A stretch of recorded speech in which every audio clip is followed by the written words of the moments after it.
Good morning. Study 24/7 में आप सभी का स्वागत है। चलिए आइए आज हम लोग जानेंगे हिंदी साहित्य का प्रश्न जो पिछले साल कभी न कभी नेट TRF में पूछा गया है। तो चलिए आज का प्रश्न शुरू करते हैं। इससे पहले मैंने कई वीडियो बना रखा है। इससे पहले मैंने सिलेबस का सारा बता रखा है कि सिलेबस का में कितना सिलेबस में क्या क्या पढ़ना है, मैंने सारा बता रखा है। उसमें से साहित्य का भी मैंने बता रखा है और टेक्स्ट का क्या क्या पोर्शन है, क्या क्या उपन्यास है लगा हुआ है, कौन कौन सा कहानियाँ लगा हुआ है, मैंने सारा बता रखा है। तो सिलेबस का अगर आप पीछे जाकर देखेंगे तो आपको 2 वीडियो मिलेगा जो सिलेबस का ही पार्ट 1 और पार्ट 2 करके मिलेगा। आप वो दोनों पार्ट देख लें, तब मैं जो वीडियो लगातार डालूँगा वो आपको समझ में आएगी। सिलेबस का सारा टॉपिक मैं 1 बाय 1 करवा दूँगा यूट्यूब पे। चलिए तो आज का प्रश्न देखते हैं। तो पहला प्रश्न है, संविधान के किस अनुच्छेद में देवनागरी लिपि में लिखित हिंदी को संघ की राजभाषा घोषित किया गया है। प्रश्न एक बार फिर से, संविधान के किस अनुच्छेद में देवनागरी लिपि में लिखित हिंदी को संघ की राजभाषा घोषित किया गया है। ऑप्शन है ए 347, बी 348, सी 343, डी 345। ये आपको पूछा गया है नेट दिसंबर 2004 में। चलिए इसका सही उत्तर बताइए।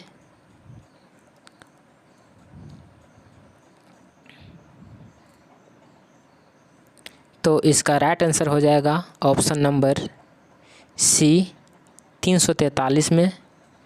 संविधान के अनुच्छेद 343 में राजभाषा हिंदी को घोषित किया गया है। चलिए अब देखते हैं हम लोग अगला प्रश्न, प्रश्न संख्या 2। ये बता दूं कि हिंदी भाषा और उसका विकास का ये पहला वीडियो है। इस तरह के जो है 4-5 वीडियो आपके सामने आएंगे जिसमें 25-25 क्वेश्चन का सीरीज होगा। दूसरा क्वेश्चन हम लोग देखते हैं यहाँ पे, भारतेंदु के अनुसार हिंदी नई चाल में कब ढली। ऑप्शन ए है 1880, बी 1857, सी 1873, डी 1860। ये पूछा गया है दिसंबर 2004 में। इसका राइट आंसर हो जाएगा ऑप्शन नंबर सी 1873। देखते हैं नेक्स्ट क्वेश्चन, क्वेश्चन नंबर 3। चलिए, भारतीय संविधान के किस अनुच्छेद में राजभाषा संबंधित प्रावधानों का उल्लेख है, जिसमें ऑप्शन है ए 343 से 351, बी 434 से 315, सी 443 से 135, डी 334 से 153। चलिए बताइए, आप लोग अगर थोड़ा भी ध्यान रखे होंगे कि कहा हिंदी राजभाषा का जो संविधान में उल्लेख किया गया है वो किस अनुच्छेद तक है, तो आप लोग बता पाएंगे। जैसा कि यहाँ सारे ऑप्शन भी उल्टा दिया हुआ है। जैसे बी में देखिए 434 से 315 दिया गया है। तो अगर ऑप्शन में इस तरह का रहे नेट का क्वेश्चन में तो आप लोग इसको आसानी से टिक आउट कर सकते हैं। तो इसका जो राइट आंसर हो जाएगा वो ऑप्शन नंबर ए होगा, 343 से लेकर के 351। चलिए आइए देखते हैं नेक्स्ट प्रश्न, प्रश्न संख्या 4। निम्नलिखित में से कौन सी सघोष महाप्राण ध्वनि है। इसमें अघोष और सघोष में आपको बताना है कि सघोष महाप्राण की ध्वनि कौन सा है। ऑप्शन नंबर ए में दिया हुआ है क, बी में दिया हुआ है ट, सी में दिया हुआ है ज, डी में दिया हुआ है ठ। तो इसका राइट आंसर हो जाएगा ऑप्शन नंबर डी। ठ जो है सघोष महाप्राण का है। चलिए आइए देखते हैं अगला प्रश्न। प्रश्न संख्या 5, निम्नलिखित में से कौन सा पक्ष स्वर है? तो इसका राइट आंसर हो जाएगा ऑप्शन नंबर ए। नेट 2005 में पूछा गया है। अगला प्रश्न देखते हैं हम लोग। प्रश्न संख्या 6, हिंदी भाषा के विकास का सही अनुक्रम कौन सा है? सारे भाषा का कोई न कोई अनुक्रम रहा होगा, एकाएक कोई भाषा अस्तित्व में नहीं आता है, तो किसी न किसी भाषा से निकला हुआ होता है या फिर किसी न किसी भाषा से परिवर्तन होकर बना होता है। तो चलिए आइए बताइए कि हिंदी भाषा जो है का विकास क्रम क्या है। पाली पहला में दिया हुआ है, पाली प्राकृत अपभ्रंश हिंदी, प्राकृत अपभ्रंश हिंदी पाली, अपभ्रंश पाली प्राकृत हिंदी, हिंदी पाली अपभ्रंश प्राकृत। ये पूछा गया है नेट जून 2005 में। तो इसका सही उत्तर हो जाएगा ऑप्शन नंबर ए, पाली प्राकृत अपभ्रंश हिंदी। पहले पाली, फिर प्राकृत, और प्राकृत से बना अपभ्रंश, अपभ्रंश से बना हिंदी। इसको आप ध्यान रखेंगे, बहुत इम्पोर्टेंट है। चलिए देखते हैं क्वेश्चन नंबर 7, निम्नलिखित वर्णों को उनके ध्वनि गुणों के साथ सम्मिलित कीजिए। अब इस तरह का क्वेश्चन एग्ज़ाम में पूछे जाने लगा है। अब बहुत क्वेश्चन इस तरह का पूछा जाता है, लेकिन एक बात इसका फ़ायदा ये भी है कि अगर आपको इसमें से एक दो भी मिलान कर लेते हैं, एक दो को मैच करवा लेते हैं, तो आप आसानी से इस क्वेश्चन को कर पाएंगे। तो चलिए आइए देखते हैं। इसमें ये दिया हुआ एक साइड सघोष दिया हुआ है, और उसमें आपको एक दूसरे से मिलान करवाना है कि कौन सा घोष है, कौन सा सघोष है। चलिए आइए देखते हैं हम लोग। ए, तो ए का हो जाएगा सॉरी, का हो जाएगा 4, अघोष अल्पप्राण। तो अगर आप एक भी जानते हैं तो आप सही कर पाएंगे। देखिए ए में जो दिया हुआ है 4 एक ही में है और कहीं पे 4 नहीं लिखा है, इसका मतलब इसका राइट आंसर क्या हो जाएगा? ए का हो जाएगा 4। चलिए आगे ही मिला लेते हैं इसी तरह से। तो ख जो हो जाएगा वो हो जाएगा अघोष महाप्राण, ग हो जाएगा सघोष अल्पप्राण, इसी तरह से घ हो जाएगा सघोष महाप्राण। तो इस तरह से आप लोग एग्ज़ाम में बनाएंगे तो एक नज़र आया तो आप उसको टिक करके निकल लेंगे, टाइम आपकी बच जाएगी। चलिए देखते हैं अगला प्रश्न। प्रश्न संख्या 8, ये भी देखिए कूट वाले ही प्रश्न है। इस तरह के प्रश्न बहुत पूछे जाने लगे हैं। तो चलिए आइए देखते हैं। इसमें निम्नलिखित हिंदी भाषाविदों को उनके ग्रंथों के साथ सम्मिलित कीजिए। मतलब एक तरफ दिया हुआ है उनके ग्रंथ का नाम और दूसरी तरफ दिया हुआ है जिसका ग्रंथ है उसका नाम। चलिए आइए देखते हैं। ऑप्शन ए में दिया हुआ कामता प्रसाद गुरु का कौन सा है, ये आप लोग को बताना है, कमेंट बॉक्स में बताएं। तो आप लोग पढ़े होंगे कामता प्रसाद गुरु जी का एक व्याकरण की बुक। तो हिंदी व्याकरण किनकी है? कामता प्रसाद गुरु की है। अब देखें यहाँ कूट में देखें क्या है, 1 का 2। तो यहाँ पर देख रहे हैं कि 1 का 2 में 2 ऑप्शन दिया हुआ है, बी और सी। तो 1 कट गया, 1 कट गया, ये दोनों नहीं होगा। अब देखते हैं बी और सी में कौन होगा। तो आगे देखते हैं। तो किशोरी दास वाजपेयी का पुस्तक कौन सा है, उनका ग्रंथ कौन सा है, ये आप लोग को बताना है। तो ए हो जाएगा भाषा और समाज। क्या हो जाएगा? भाषा और समाज। बी का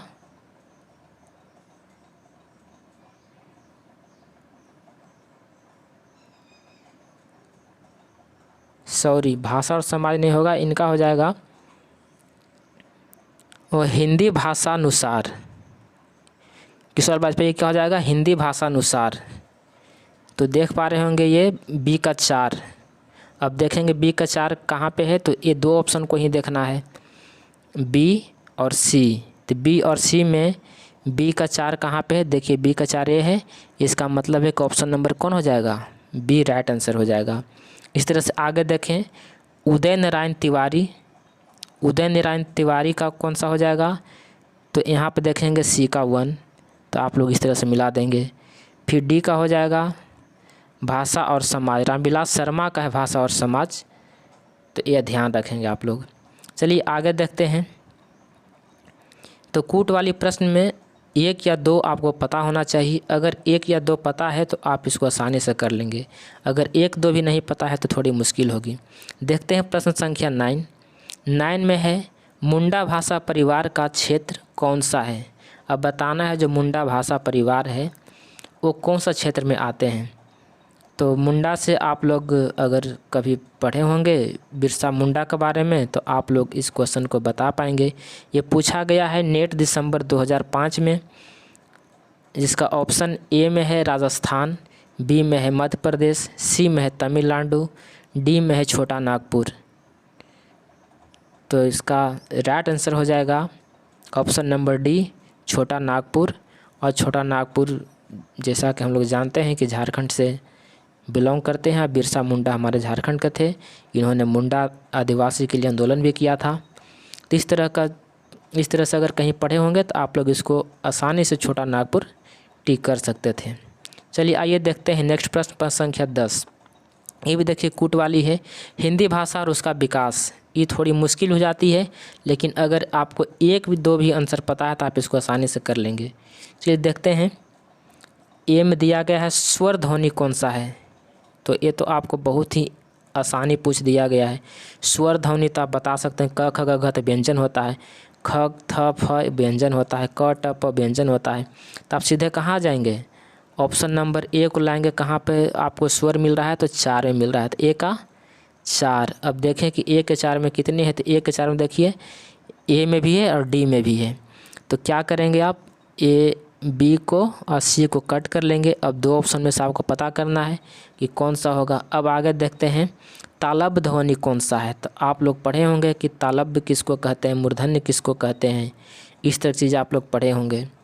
तो यहाँ पर देख पाते हैं कि तालब जो होता है वो च छ ज झ को कहते हैं। छ झ किस में आते हैं, तालब में आते हैं। तो अब देखेंगे बी का क्या, बी का 5 होगा। तो बी का 5 किस में है, तो बी का 5 ए में तो नहीं है, तो ए हो गया गलत। हमारे पास ऑप्शन बचा कौन सा, 4। तो इसका राइट आंसर हो जाएगा 4। ये ऑप्शन आप लोग को नहीं दिख रहा होगा, तो इसको मैं थोड़ा ऊपर कर देता हूँ।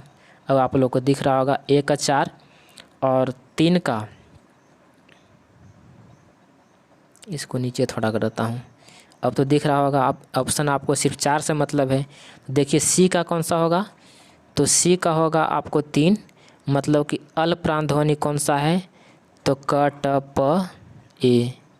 घोष ध्वनि कौन सा होगा, तो ये हो जाएगा ख फ थ भ। तो जब भी कूट वाले आप बनाएं तो ध्यान रखें, मैं इस बार को बार बार इसलिए जोर देकर कह रहा हूं क्योंकि टाइम बचाना आपको बहुत मदद करेगी एग्ज़ाम में। एग्ज़ाम में टाइम का प्रेशर होता है, क्वेश्चन का प्रेशर होता है, बहुत सारी चीज़ें होती हैं। तो आप इसको 1-2 सही करके आप इसको तुरंत आगे बढ़िए, बिना सोचे आगे बढ़िए, एकदम 100% आपका सही होगा। बाकी तीसरा देखना भी नहीं है। चलिए आगे देखते हैं हम लोग। प्रश्न संख्या 11 ये भी देखिए कूट वाली है। कहता इन बोलियों को उनको बोलियों के साथ सम्मिलित कीजिए। ब्रज भाषा है, भोजपुरी है, मैथिली है, अवधी है, छपरा दिया हुआ है, सुल्तानपुर दिया हुआ है, बरेली दिया हुआ है, अली। अब ब्रज भाषा देखिए कहाँ बोले जाते हैं, भोजपुरी कहाँ बोले जाते हैं, मैथिली।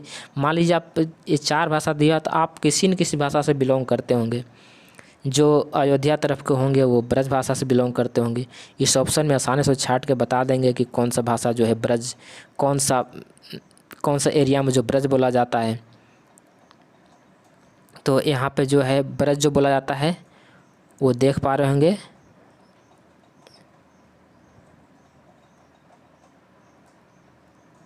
ब्रज भाषा कहाँ बोले जाते हैं, तो ये अलीगढ़ में बोली जाती है। तो अलीगढ़ देखिए ए का 4 में कौन कौन सा है, तो ए में है और बी में है, तो सी और डी को हमने पहले ही हटा दिया।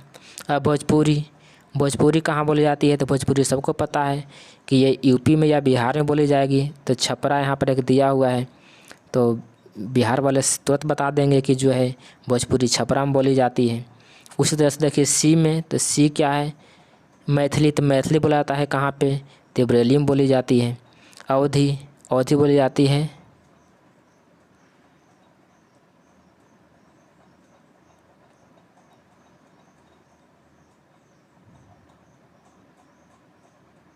सॉरी, इसमें मैथिली जो हो जाएगी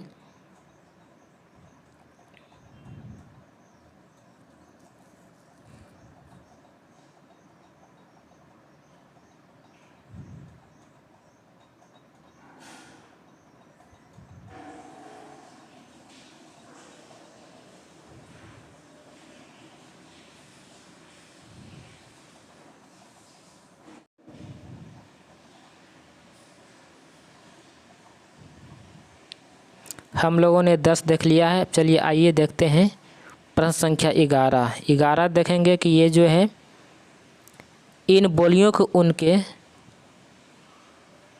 बोली क्षेत्र सम्मिलित कीजिए। मतलब एक तरफ दिया हुआ बोली है, दूसरी तरफ दिया हुआ क्षेत्र, किस क्षेत्र में बोली जाती है। तो हम लोग यहाँ पर ध्यान से देखेंगे कि कौन सा बोली जो है किस क्षेत्र में बोले जाते हैं। तो सबसे पहले ऑप्शन में दिया गया है ब्रज भाषा। तो ब्रज भाषा कहाँ बोली जाती है, तो जो ब्रजवासी होंगे, जो जिनके क्षेत्र में ब्रज बोला जाता होगा, वो लोग आसानी से उसको बता पाएंगे कि ब्रज जो है कहाँ बोला जाता है। तो यहाँ पर देख पा रहे होंगे कि जो ब्रज जो है वो बोला जाता है अलीगढ़ में। कहाँ बोला जाता है, ब्रज अलीगढ़ में। उसी तरह से देख पा रहे होंगे ए का हो गया 4। तो देखते हैं यहाँ पे 4 किस ऑप्शन में है। तो सी में नहीं है, डी में नहीं है, तो ऑप्शन कौन सा होगा, या तो होगा ए या होगा बी। कौन सा होगा, या तो ये होगा या तो बी होगा, दोनों में से कोई एक होगा। अब दूसरे में देखते हैं भोजपुरी दिया। भोजपुरी देखेंगे कहाँ बोली जाती है, तो छपरा। सीधा आप लोगों को समझ में आ रहा होगा कि बिहार का एरिया छपरा है जहाँ भोजपुरी बोली जाती है। जो बिहार से होंगे वो तुरंत इसको टिक करेंगे। तो 2 आप टिक कर लिए, तो कौन कौन सा टिक हो गया, तो ए हो गया और बी हो गया। अब देखिए कि बी का 1 है, तो बी का 1 कहाँ पे मिल रहा है, यहाँ मिल रहा है। मतलब ऑप्शन नंबर ए नहीं होगा, कौन सा होगा, राइट आंसर बी होगा। इस तरह से आप मिला लीजिए।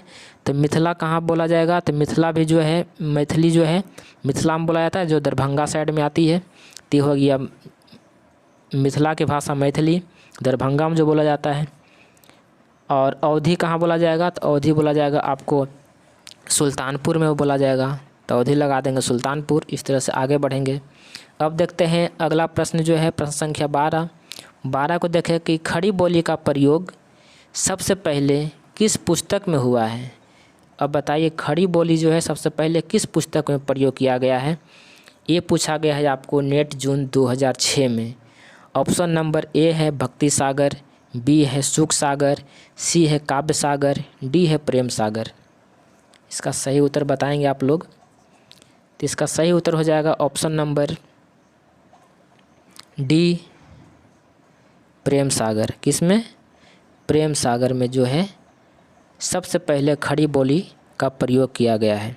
आते हैं अगला प्रश्न, प्रश्न संख्या 13। भारतीय भाषाओं को भारतीय संविधान के किस अनुसूची में शामिल किया गया है। अब बताएंगे अनुच्छेद तो आप लोगों ने बता चुका था कि 443 में होता है। अब बताइए किस अनुसूची में शामिल किया गया है। तो ये जो है पूछा गया है आपको नेट जून 2006 में। पहला में दिया हुआ अष्टम, जिसको 8 कहते हैं, सप्तम 7, नवम 9, दसम 10। बताइए किस अनुसूची में भाषा को रखा गया है। तो आप लोग को सभी को पता होगा कि ये जो है अष्टम में रखा गया है, 8वीं अनुसूची में भारतीय भाषाओं को रखा गया है, अनुसूची 8। चलिए देखते हैं अगला प्रश्न, प्रश्न संख्या 14। इसमें दिया गया ग्रीम नियम किस भाषा की ध्वनि से संबंधित है। अब बताएं ग्रीम नियम किस भाषा से संबंधित है। तो ये पूछा गया है जून 2006 में। ऑप्शन नंबर ए में है जर्मनी, ऑप्शन ऊपर नीचे हो गया है। देखेंगे सी में रूस, बी में फ्रेंच, डी में हिंदी। 14 के आंसर हो जाएगा option number A German. Grimm जो है जर्मन भाषा के नियम है। आगे बढ़ते हैं, प्रश्न संख्या 15 भी देखिए कूट वाली है, इसको ध्यान से बनाएंगे। ये भी दिया गया है, इन बोलियों को उनके बोली क्षेत्र सम्मिलित कीजिए। इसके पहले भी था, बोली अभी बताए हैं आप लोगों को। क्या भोजपुरी कहाँ बोला जाता है? छपरा में। तो कुछ नहीं आपको पता है तो भोजपुरी आपको मान लीजिए पता है, क्या? छपरा में। तो देखिए कि बी का 4 कहाँ पे है? तो बी का 4 मात्र इस ऑप्शन में दिख रहा है आपको, बी का 4, बाकी कहीं नहीं है। इसको ऑप्शन नंबर 8 टिक करेंगे, आगे बढ़ जाएंगे, टाइम बच गया तुरंत, लेकिन हम लोग सारे को मिला लेते हैं।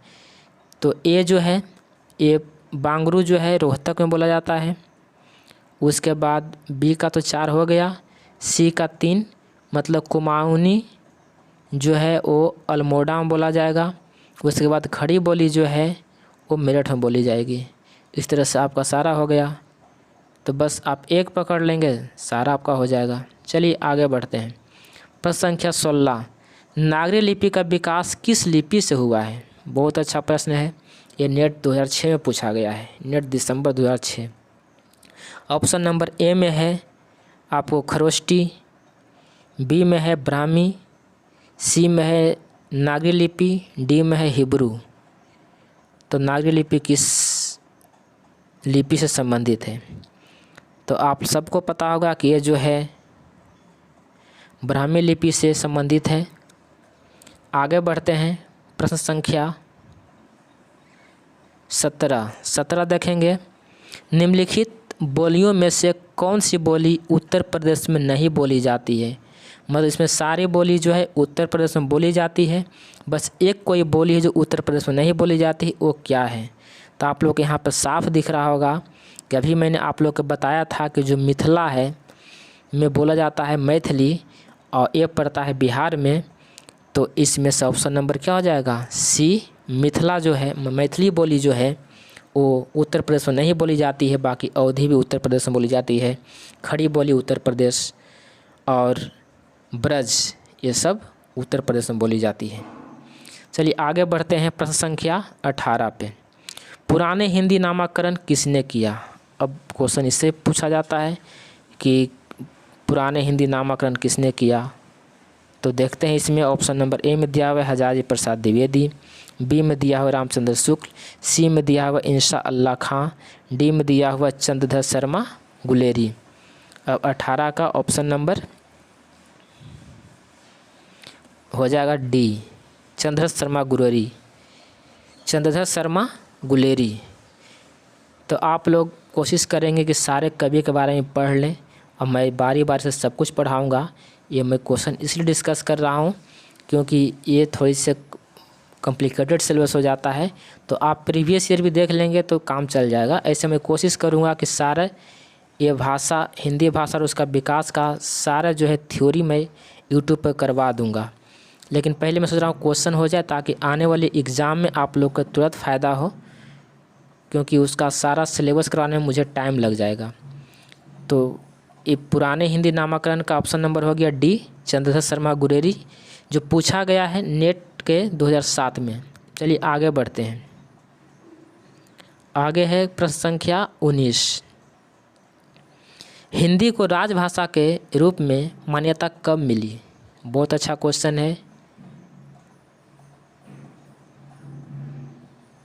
हिंदी को राजभाषा के रूप में मान्यता कब मिली?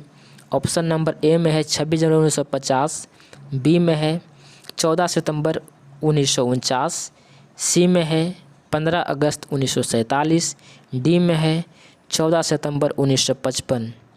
ये पूछा गया है नेट जून 2007। इसका सही उत्तर आप लोग बताएंगे। बहुत ही आसान प्रश्न। तो इसका राइट आंसर हो जाएगा 14 सितंबर 1949 को ही जो है हिंदी को राजभाषा के रूप में मान्यता मिल गया था। 14 सितंबर 1949, नहीं भूलेंगे, इसको हमेशा याद रखेंगे। चलिए आगे बढ़ते हैं। प्रश्न संख्या 20 में है करम शब्द की व्युत्पत्ति किस प्रक्रिया से हुई है? ये भी पूछा गया है नेट दिसंबर 2007 में। ऑप्शन नंबर ए में है अर्थ तत्सम, बी में है तत्सम, सी में है ऋण अनुवाद, डी में है तद्भव। चलिए इसका आंसर जल्दी से आप लोग करेंगे। इसका राइट आंसर है ऑप्शन नंबर ए, अर्ध तत्सम। कर्म पूछा जाएगा, शब्द की व्युत्पत्ति किस प्रक्रिया से हुआ है, तो अर्ध तत्सम। चलिए आगे देखते हैं प्रश्न संख्या 21। बस हम लोग के पास अब 5 क्वेश्चन और बच गया है। फिर देखिए आप लोग के बीच कूट वाली प्रश्न है। इसमें पूछा गया निम्नलिखित बोलियों को उनके भौगोलिक क्षेत्र से सुमेलित कीजिए। मतलब हिंदी भाषा और उसका विकास में जब पढ़ेंगे तो उसका क्षेत्र सब याद रखेंगे। कौन सा बोली किस क्षेत्र में बोला जाता है बिल्कुल याद रखेंगे। इससे बहुत सारे प्रश्न बनते हैं। ये पूछा गया है, ये भी दिसंबर 2007 में। देख लीजिए लगातार क्वेश्चन एक ही तरह के पूछे हैं एक ही साल में, तो इसको आप लोग ध्यान में रखेंगे। तो देखते हैं पहला जो है ये हदौड़ी हड़ौती जो है किस क्षेत्र में बोला जाता है, तो यहाँ पर देखेंगे उत्तराखंड, उत्तर प्रदेश, राजस्थान। तो हड़ौती जो है बोला जाता है कहाँ पे, राजस्थान में बोला जाता है। हड़ौती राजस्थान, मतलब ए का ऑप्शन नंबर 3। तो ए का 3 कहाँ पे है, ध्यान देंगे। ए में 5 है, बी में 4 है, सी में देखिए ए का 3 है। तो आप इसको टिक कर लिए। और किसी में नहीं है तो इसका ऑप्शन नहीं है, बस आगे पढ़ने की कोई ज़रूरत नहीं, आगे बढ़ जाएंगे। लेकिन हम लोग बारी बारी सबको मिला लेते हैं। तो बी जो है बघेली है, बघेली कहाँ, मध्य प्रदेश 4 में। सी गढ़वाली है, गढ़वाली कहाँ पे होगा, तो हो जाएगा उत्तराखंड। उसके बाद हो जाएगा कनौजी, ये हो जाएगा उत्तर प्रदेश। तो हम लोग इस तरह से आगे बढ़ते हैं प्रश्न संख्या 22 पे। 22 पे देखिए कूट वाली है। कितने सारे जो प्रश्न पूछा गया है वो निम्नलिखित विधि के क्रिया रूपों को उनकी बोली के साथ सम्मिलित कीजिए। ये है विधि क्रिया रूप। तो यहाँ पर पहला जो है करो, दूसरा है करहु, सी में है करो और डी में है करा। तब बताइए कि ये सब शब्द जो है किस भाषा का है। करो, तो करो जो है आपको हो जाएगा बांगड़ू।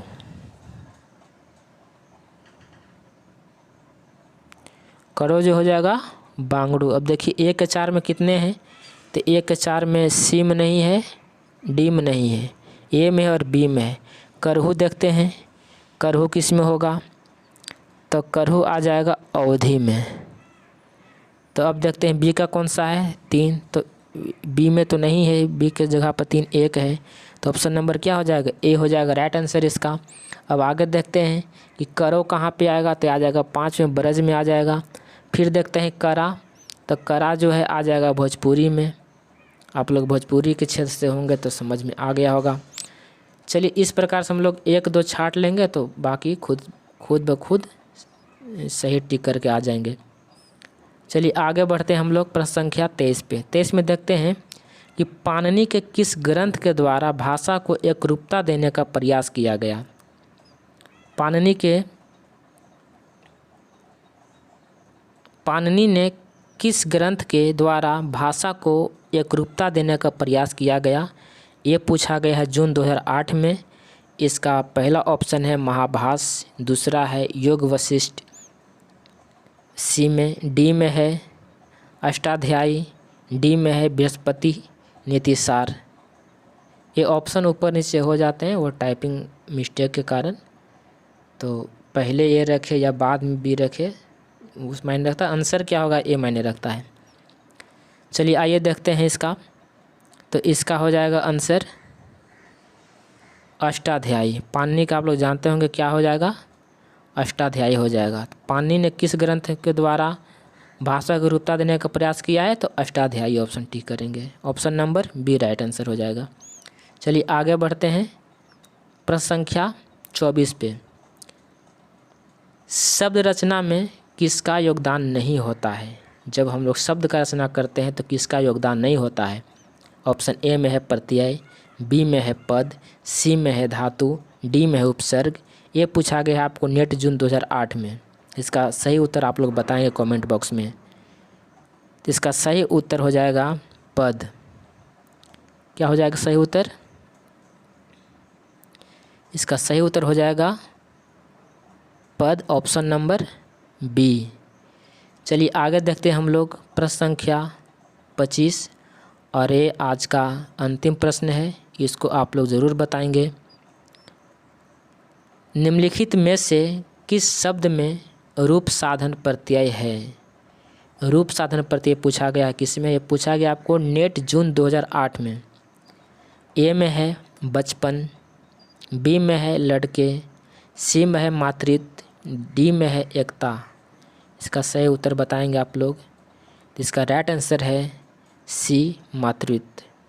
तो इस प्रकार से आज का सीरीज ये समाप्त हुआ। आपको ये पीडीएफ जो है हमारे टेलीग्राम चैनल पे मिल जाएगा। आप लोग वहाँ से इसको डाउनलोड कर सकते हैं, और इसका सारा आंसर भी अंतिम में दिया हुआ है। तो आप लोग के लिए बहुत ही महत्वपूर्ण होगा। और जब भी आप एग्ज़ाम देने जाएं तो प्रीवियस ईयर देख के ज़रूर जाएं, आपको उससे बहुत ही फ़ायदा मिलेगा। और नेट जीआरएफ हिंदी के लिए आप हमारे इस चैनल से हमेशा जुड़े रहें। जब तक पूरा सिलेबस कंप्लीट नहीं होता है तब तक मैं लगातार वीडियो डालता रहूँगा। आज के लिए इतना ही, वीडियो लंबा हो रही है। आप लोग को बहुत बहुत धन्यवाद अंतिम तक जुड़े रहने के लिए। मिलते हैं अगली वीडियो में।